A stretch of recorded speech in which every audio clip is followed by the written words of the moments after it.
Assalamualaikum warahmatullahi wabarakatuh. Perkenalkan, nama saya Naya Rizkia. Saya dari jurusan Ekonomi Syariah kelas 3A. Di sini saya akan mempresentasikan materi mengenai kaidah fikih umurubi maqasobiha, konsep niat dalam penerapan hukum Islam dan relevansinya di era kontemporer. Nah, judul ini dilatar belakangi oleh kaidah fikih merupakan prinsip umum yang membantu penerapan hukum Islam, yang dimana kaidah umurubi maqasobiha itu tuh menjelaskan bahwa perbuatan nilai itu berdasarkan niat dan perilaku. Nah, niat itu tuh menunjukkan nilai hukum, membedakan ibadah dari hukum. Dalam konteks kontemporer, kondisi ini tuh memungkinkan penerapan hukum Islam itu secara konstekstual dan berorientasi pada saat ini. Terus dilanjut rumusan masalah yang saya akan bahas, yaitu yang pertama, apa yang dimaksud dengan kaidah umurubi maqasobiha. Yang kedua, apa saja kaidah-kaidah turunan yang bersumber dari kaidah umurubi maqasobiha. Dan yang ketiga yaitu bagaimana relevansi penerapan kaidah umurubi maqasobiha dalam kehidupan kontemporer. Mari kita bahas satu persatu. Nah, yang pertama yaitu penjelasan yang pertama yaitu pengertian kaidah umurubi maqasobiha, yang dimana kaidah umurubi maqasobiha itu menegaskan bahwa perbuatan manusia itu dinilai berdasarkan nilai dan tujuannya. Nah, hukum suatu aktivitas tidak hanya tergantung pada ketentuan lahiriahnya saja, tetapi juga maksud di hati pelakunya. Para ulama juga sepakat akan pentingnya nilai yang membedakan ibadah dari kebiasaan dan menjadi syarat diterimanya ibadah sesuai syariah. Nah, yang kedua itu tuh kedudukan niat dalam penerapan hukum Islam. Niat itu tuh memegang peranan sentral dalam hukum Islam karena menentukan nilai itu tuh menentukan nilai, keabsahan dan konsekuensi sesuatu perbuatan. Nah, penilaian hukum itu tuh tidak hanya berdasarkan bentuk lahirnya saja, akan tetapi tuh juga maksud dan tujuan pelaku, baik dalam ibadah maupun dalam muamalah. Niat itu tuh menjadi dasar membentuknya perbuatan sengaja atau tidak sengajanya ibadah dan kebiasaan, serta memastikan keadilan substantif dalam penetapan hukum. Selanjutnya yaitu kaidah-kaidah turunan kaidah umurubi maqasobiha. Yang pertama itu dilihat dari dalil kaidah, yang dimana memiliki landasan yang kuat dari dalil-dalil. Segala urusan tergantung dari tujuannya. Nah, yang dimaksud tuh bimaqasodiha amaru, kaidah syar'i terutama hadis Nabi Muhammad SAW serta penguatan dari ayat-ayat Al-Quran. Kedua itu bersumber utama hukum Islam tersebut menunjukkan bahwa tujuan dan niat merupakan unsur fundamental dalam penilaian satu perbuatan menurut syar'i.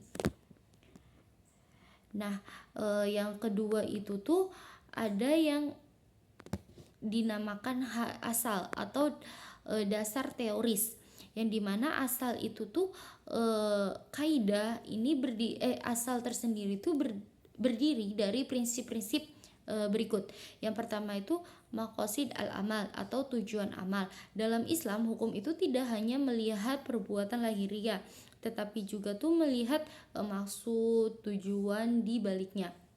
Nah, ini tuh mencerminkan bahwa tujuan asal itu tuh menjadi bagian integral dalam penentuan keabsahan suatu hukum. Nah, yang kedua itu tuh keharmonisan antara lahir dan batin. Syariat dalam menganjurkan keselarasan antara niat batin dan amal itu tuh maka secara hukum atau etika Islam, perbuatan tersebut tuh tidak sah atau bahkan berdosa. Nah, yang ketiga itu tuh urf atau ilah. Kaidah ini juga tuh memiliki hukum erat, sangat erat dengan konsep ilat atau sebab hukum. Nah, dalam usul fikih, karena ilat itu merupakan salah satu penentu suatu hukum yang dimana juga terhubung dengan uruf. Nah, uruf sendiri itu kebiasaan masyarakat yang kadang digunakan untuk menilai nilai baik suatu tindakan. Nah, contoh penerapannya yaitu tuh sholat zuhur kan 4 rakaat. Nah, diniatkan sebagai sholat asar, maka tidak sah karena niatnya itu tuh menentukan ibadah tentu, termasuk dalam jenisnya apa. Jadi sebelum kita melakukan sesuatu itu tuh kita tuh harus jelas dulu niat awalnya kita tuh apa. Karena niat itu tuh menunjukkan apa yang akan kita jalani. Terus yang selanjutnya yaitu yang akan saya bahas yaitu ada cabang-cabang kaidah berserta implementasinya. Yang pertama yaitu kaidah la tawaba ila binnayati. Nah, yang dimana itu tuh yang menegaskan bahwa pahala itu hanya diperoleh dari perbuatan yang disertai niat ikhlas karena Allah. Amal jariyah yang baik tidak bernilai pada jika niatnya itu bukan karena Allah. Nah, maksud dari penjelasan ini itu tuh jadi kita tuh pahala seseorang itu tuh tergantung dari niatnya. Semisal niatnya itu baik, maka itu tuh akan bernilai pahala juga untuk kitanya. Jika dari awalnya itu nilainya buruk, itu tuh kedepannya juga itu tidak baik. Nah, kaidah yang kedua itu tuh yang berbunyi al aslu fi hukudiri dhamata kidaini. Nah, hadis ini tuh menegaskan bahwa akad itu tergantung pada keselarasan kedua belah pihak. Akad yang sah lahir dari persetujuan sukarela tanpa paksaan sesuai prinsip keadilan dan kemaslahatan. Nah, dalam praktek kontemporer jual beli juga atau pernikahan itu atau sewa menyewa itu harus disertai pada kesepakatan yang sadar dan sukarela sesuai dengan Quran surat An-Nisa ayat 29. Baik, selanjutnya yaitu relevansi kaidah umuru bima kasobiha di era kontemporer saat ini.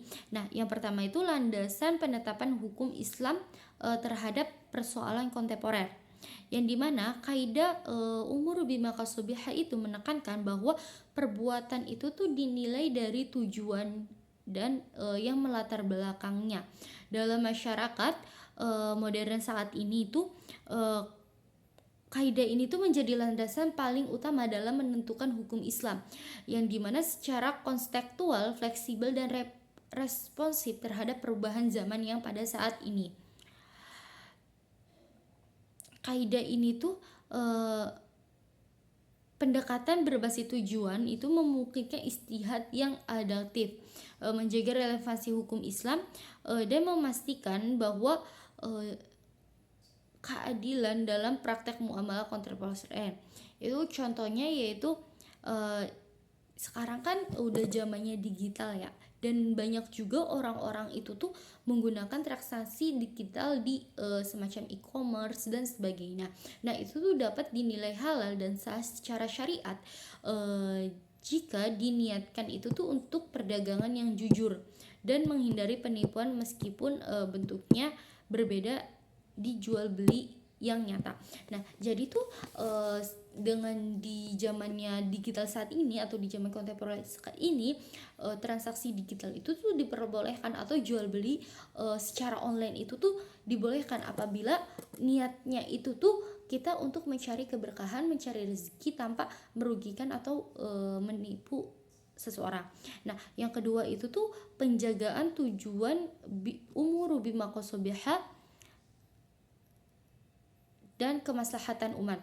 Nah, di sini tuh kaidah bimuru maqos al maqasid biha itu menekankan bahwa hukum Islam tuh harus selaras dengan maqasidul syariah untuk melindungi agama, jiwa, keturunan dan harta dan akal.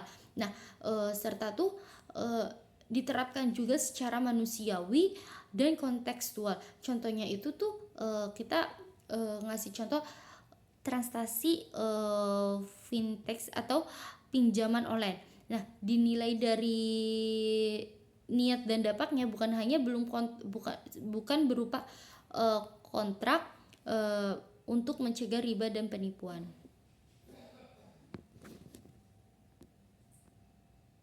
Nah, dari penyampaian yang telah saya sampaikan itu dapat disimpulkan bahwa kaidah fikih umur bimaqasobihha itu menekankan bahwa bukan hukum Islam itu tuh menilai perbuatan berdasarkan niat, tujuan, bukan hanya aspek lahiriah saja. Nah, niat tuh membedakan amal ibadah, perbuatan biasa ataupun yang buruk serta menjadi dasar penerimaan pahala. Kaidah ini juga tuh memungkinkan penerapan hukum sekaligus menjaga maqasidus syariah dan melindungi agama, jiwa, akal dan harta sehingga hukum Islam itu tuh tetap relevan dan bermanfaat bagi umat dan maslahat untuk umat. Terima kasih. Terima kasih. Mohon maaf apabila ada salah kata. Wallahumma fi illa ahwami thorik. Wassalamualaikum warahmatullahi wabarakatuh.